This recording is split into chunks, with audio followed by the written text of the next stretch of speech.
Hello folks, it looks like we are live. So I'm going to start out by doing a little playing here. This is kind of a new development we've been working on. We're doing a little improv with backing tracks and stuff. So I'm going to start out with playing a little on this, and I welcome you. I apologize, I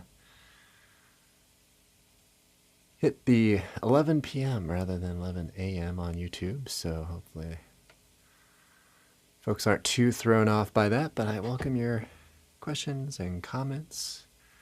Let's do a little playing here. Thanks for joining me. Get things rolling here.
Okay, so jamming there a little bit with So What? I just released a lesson video on that, so hopefully folks got to check that out. Let me know how the sound's coming through, how the balance is with that.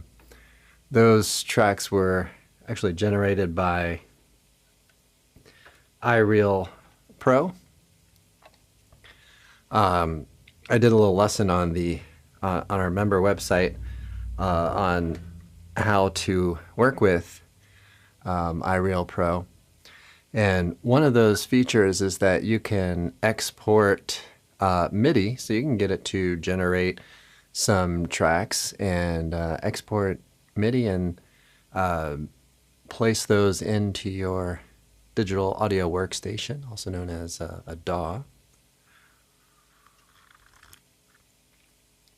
So that's the process that I used for that. So that's kind of a cool feature. One thing I like about the MIDI and the virtual instruments is that you can slow it down and speed it up,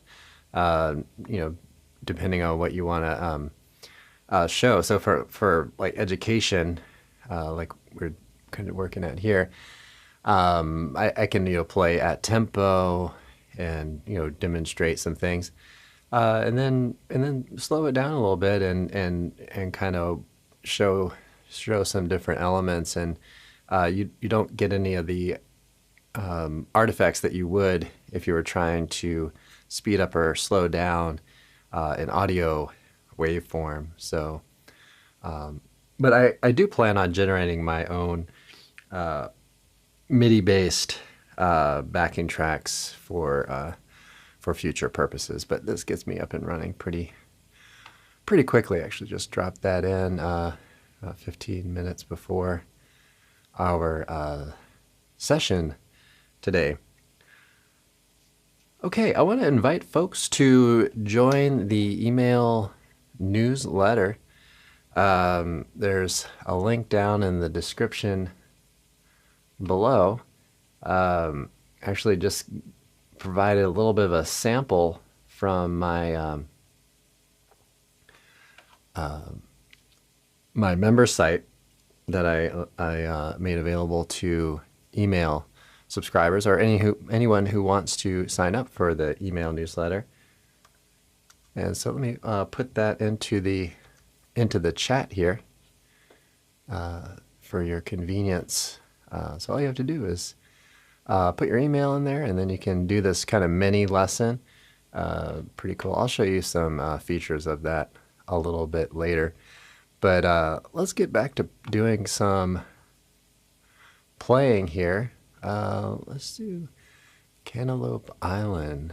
I'm using Ableton, so one thing you can kind of do is tap in your tempo, like I was talking about. This will be MIDI based, so it's just gonna adjust.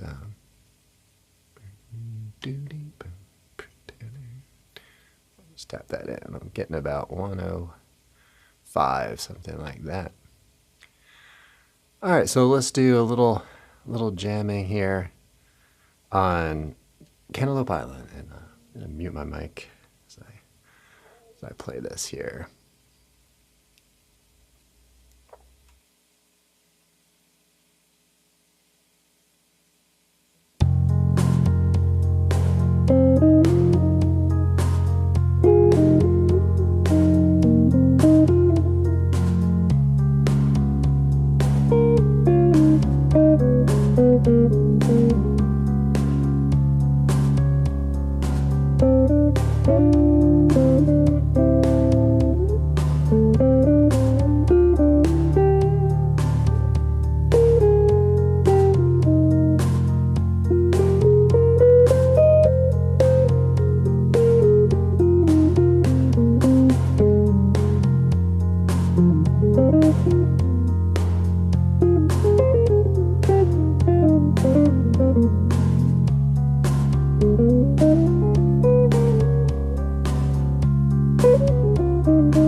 Okay, so jamming out there a little bit on Cantaloupe Island. So let me show you a little glimpse into some of the things on that little mini Cantaloupe Island improv lesson.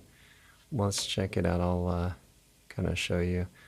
So I've been working with these little embeds of notation items that I've been putting out, and I've also been sharing this on my Substack account. But and that's Fretprints. What is it? Study.fretprints.com. So so here are a couple chord scales that I was just using just there as I was playing through here. So you can kind of go and peruse through these. So I just kind of gave one position for simplicity. So it's just kind of like a mini lesson here. And so we have a segment of the form where you might use F Dorian, and then a segment of the form you might use D flat Lydian dominant, which is what I was playing with. You could also use Mixolydian. And D Dorian, and then back to an F Dorian kind of thing. And one thing that I've been developing, and if you watch some of my early videos, I did something similar to this, but now I have Sound Slice available, and I don't know when Sound Slice came out, but these days we've got this really cool Sound Slice thing. So what I've done is attached a video that actually shows that. So when it plays through in real time, it transitions over into the new one, and then I created.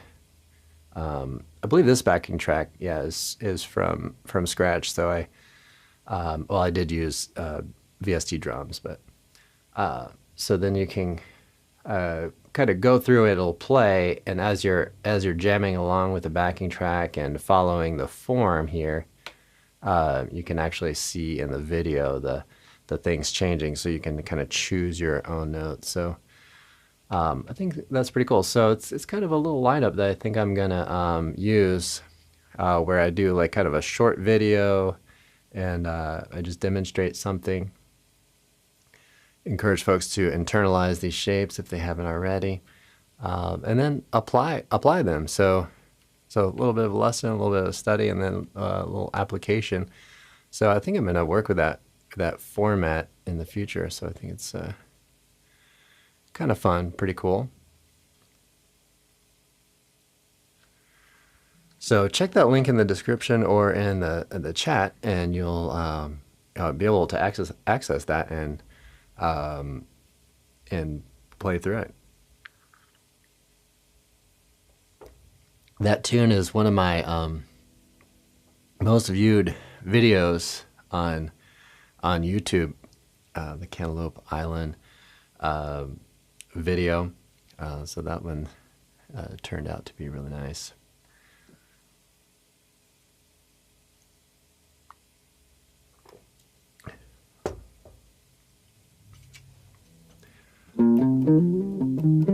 Okay, not feeling too terribly warmed up, but I should maybe play through some of our previous videos from this last month. So maybe I'll play a little bit on Mr. PC first, but on some of these videos, so what? It's I don't want to say easy. It comes with its own challenges, but you can really kind of stretch out and have fun over the form, even if you're a beginner to playing or improvising. Right, so that's a good one to work out. And another thing, on the podcast and everything, I've been talking about minor blues and getting into chord scale. So let's do a little playing on Mr. PC. I'm not going to play at a super fast tempo, but we'll do a little playing here. Thanks for joining me. I welcome your comments and questions.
Okay, probably stretching out a little bit too much before my fingers are warmed up, but a little playing there on some minor blues. That's Mr. PC, but you know, the minor blues oftentimes very different tunes, very similar chord progression.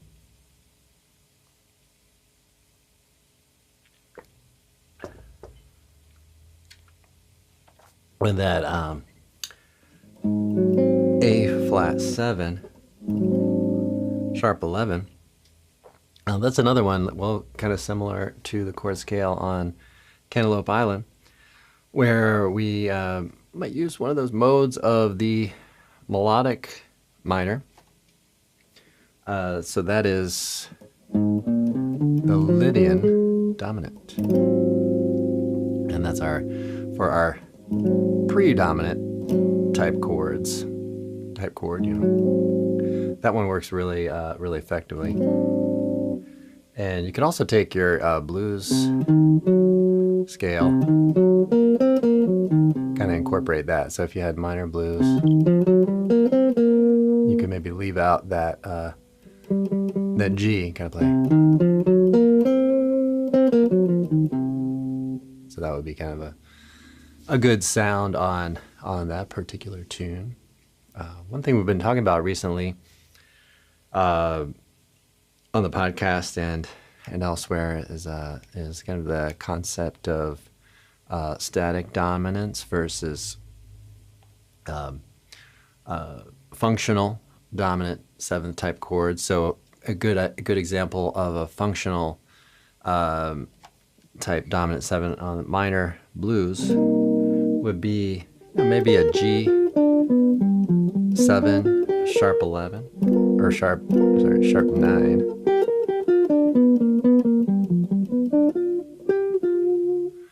Or even flat 9,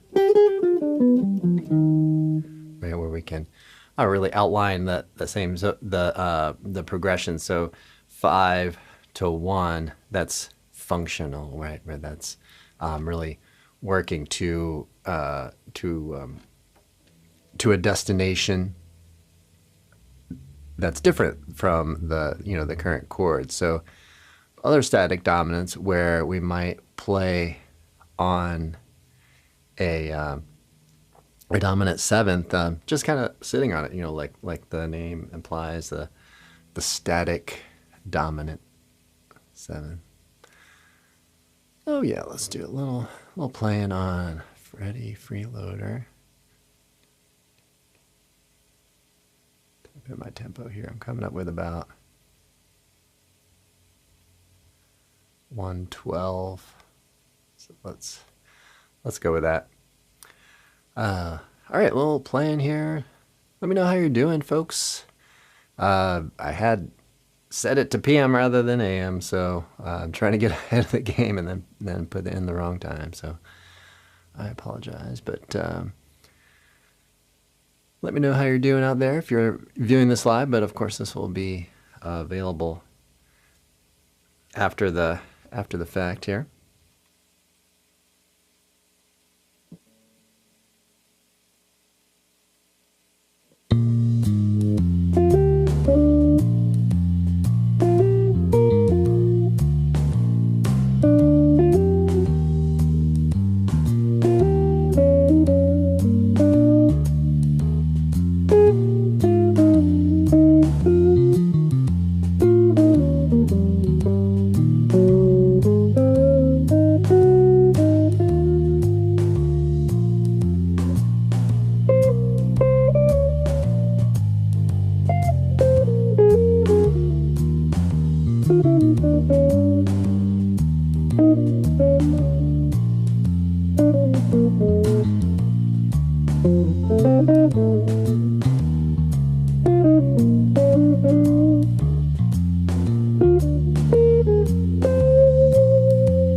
Okay, so that's a tune we put out a couple weeks ago. Freddie Freeloader.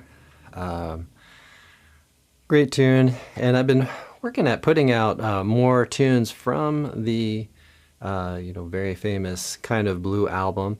It has a record, I think, of being the best-selling album in jazz. Correct me if I'm wrong. So a lot of important tunes, and it's sort of an important conceptual sort of thing as far as the album goes. A lot of those tunes follow a modal kind of approach. So this is where we can really dig into our chord scales and really understanding how a scale relates to a chord. And one thing I think folks could really benefit from who are out there working at improvisation is to really get into the different layerings of note collections and get into how notes sound on chords, right? That way you can improvise, fairly freely without using or having to rely on predetermined licks or cliche sort of phrases. But there's definitely a place for those, right? But maybe having some percentage of just spontaneous creativity and fun. I think folks who really benefit from just getting into that level of depth where you think, okay, I've got this scale. Maybe it's mixolydian mode. How does it relate to that sound, right? So make sure to spend some time, using a practice tool like iReal Pro or Band in a Box to get into the sound. You don't want it to be 100% of your practice and your playing, but really having those tools is really helpful. So on the last live stream, we had a viewer speak about Abersold. So that's another really great resource as well. Okay, so various approaches, to improv. So let's play a little bit. What's this other one I've got on here? Sunny Moon for Two. That might be kind of fun. So the Sunny Moon for Two is another tune that I put out there not too long ago. Maybe we'll do a little playing. Kind of have a blues theme this month.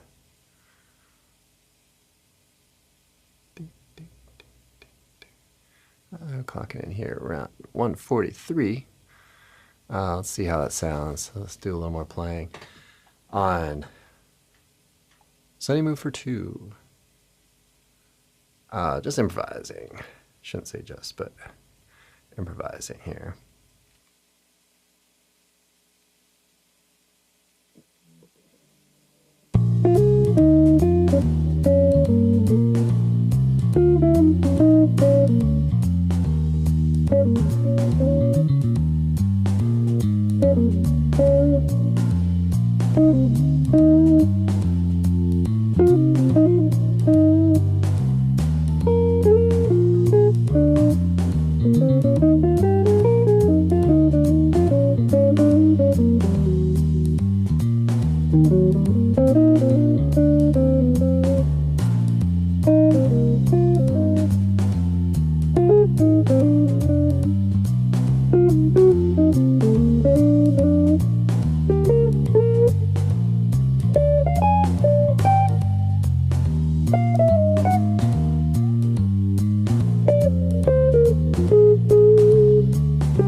Okay, so playing on the kind of your standard blues type progression, different elements to pull from.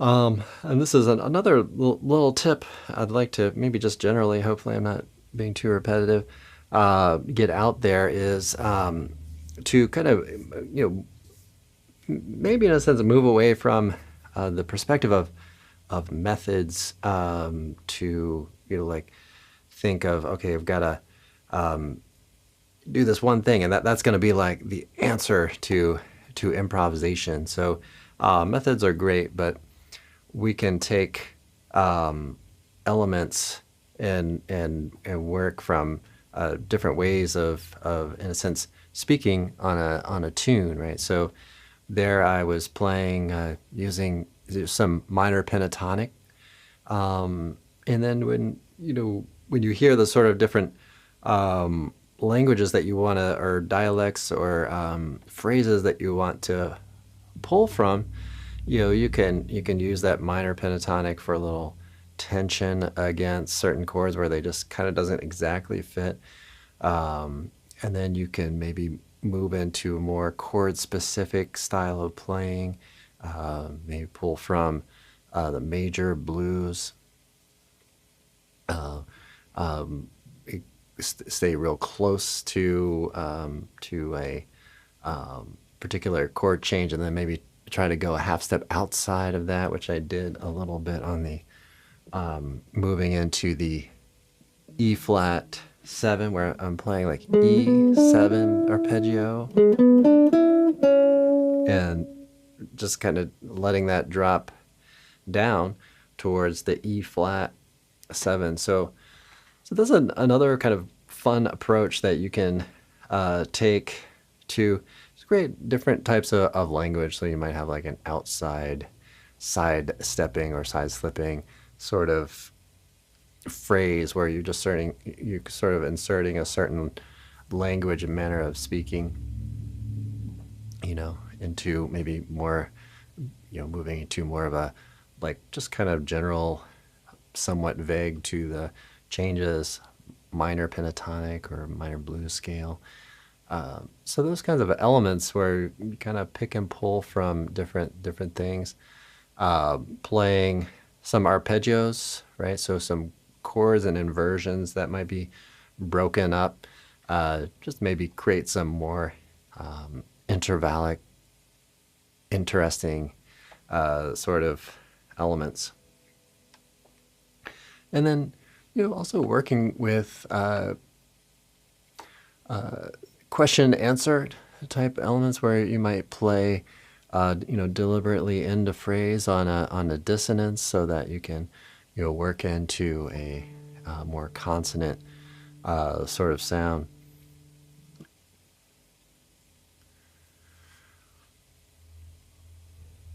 All right, let's do a little playing here on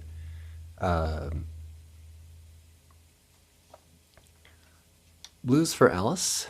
Just want to remind folks again to check out the mini lesson on Cantaloupe Island, which I'm making available to folks on the email newsletter list, and you can view that by just clicking that link and enter your email, and you'll get it. Kind of automatically gives you a link to the lesson. So thanks everybody for joining today. Probably hang out for another 10 minutes here, and hope you're having a great Sunday. Let's do a little playing on Blues for Alice. So keep in mind this would be more of a tonal type tune.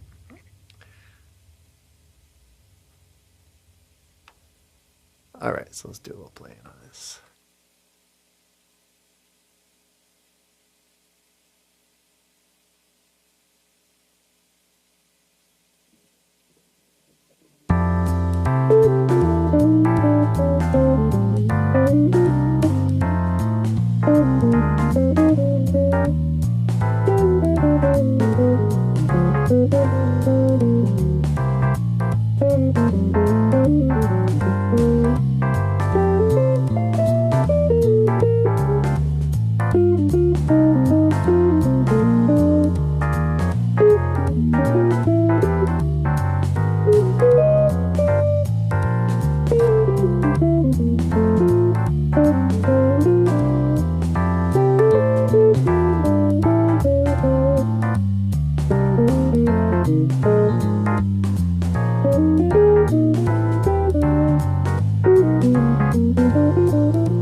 So there we're, following more of the kind of traditional 5/1s, 2/5s, and working on these different changes. Mac Domestic, thanks for joining us today. How do you know which notes to target during chord changes? Yeah, so great question. When it comes to that tune that I just played,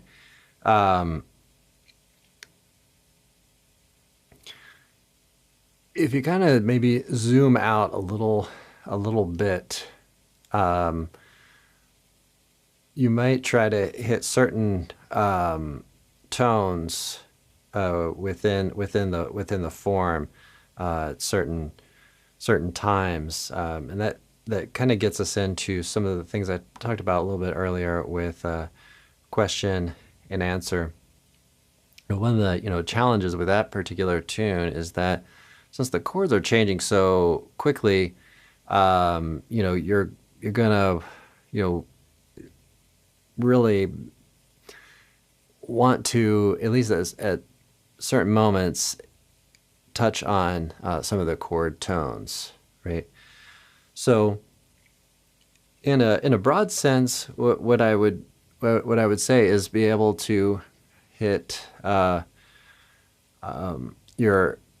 non-chord tones and your chord tones really at will on the changes.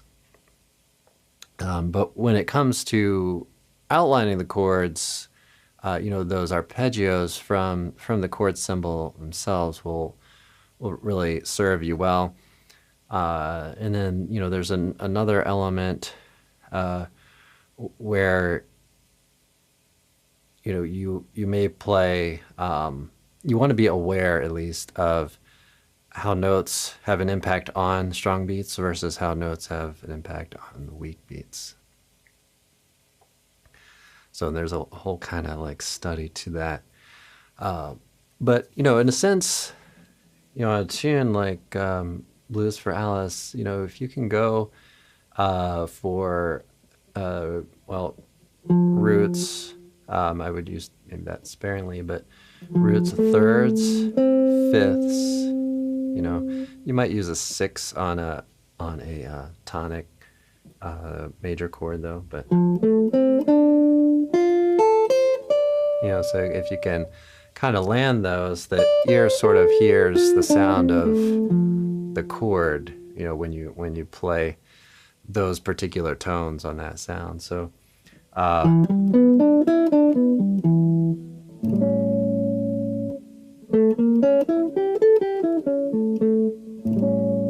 right, so those notes that are right inside the chords are going to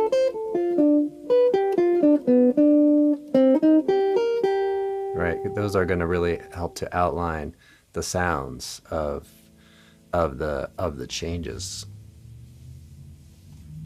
So one thing that you can challenge yourself to do is to play, maybe without a backing track, because that's I mentioned playing with iReal Pro for certain things, and then sometimes play without it, where you can see, okay, can I really outline those changes?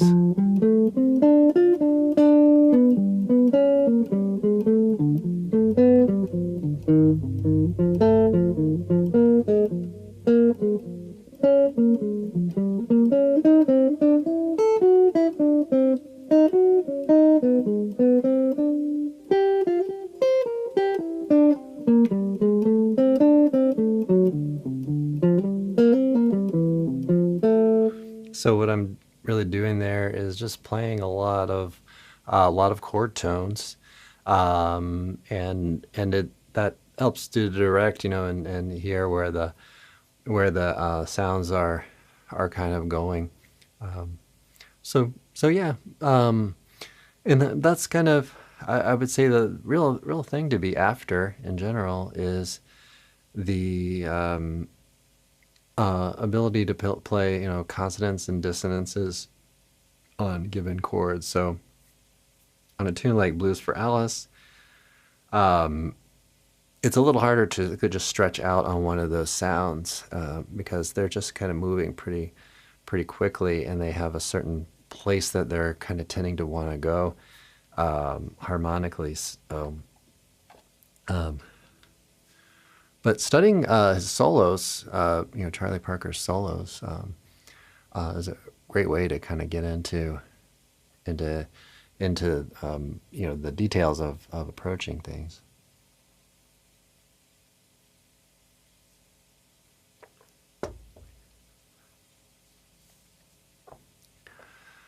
Okay, so our most recent tune here on the channel was So What? So check it out if you can. So that was pretty cool. So I did the piano intro. I think I mentioned this in the video. So I did that piano intro, which I thought was really cool. And a lot of times I get feedback from folks saying, "Oh, what about this intro?" And so I thought I would include that one. And I think that's unique to this to my video. I think is that the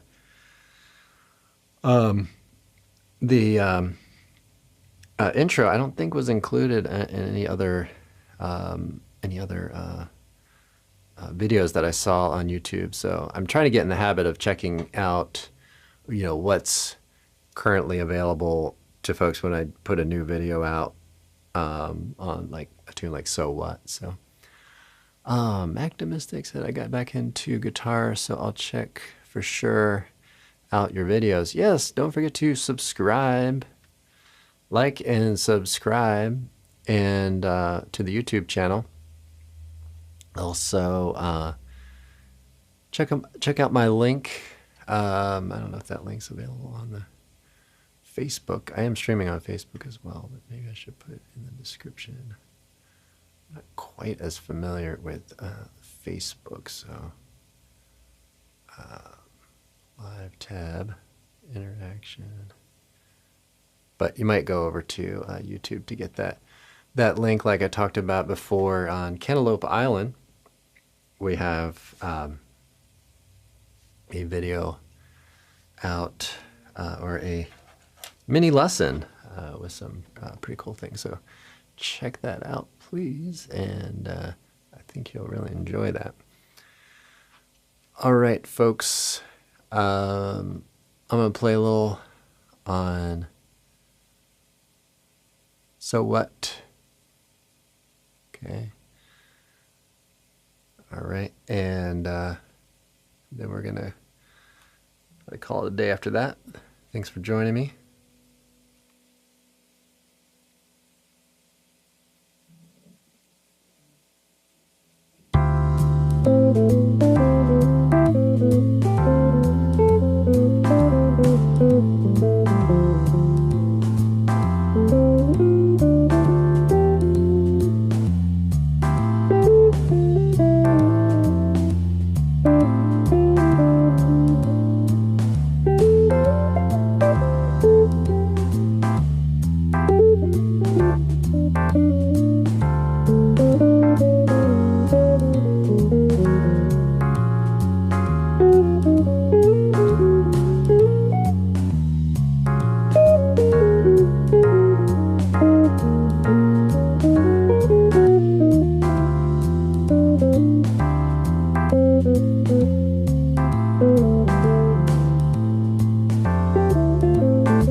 folks, thanks so much for joining me today. Hope you enjoyed this live stream, and we're going to call it a day for today.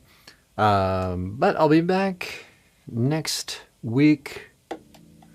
Have to see how the schedule goes, but I will put out the schedule ahead of time. So thanks for all your support here on the channel. Hope you're enjoying the lessons there on the YouTube channel. That's kind of my main home. So be sure to like and subscribe there. All right, everybody. I'll see you all in the next one.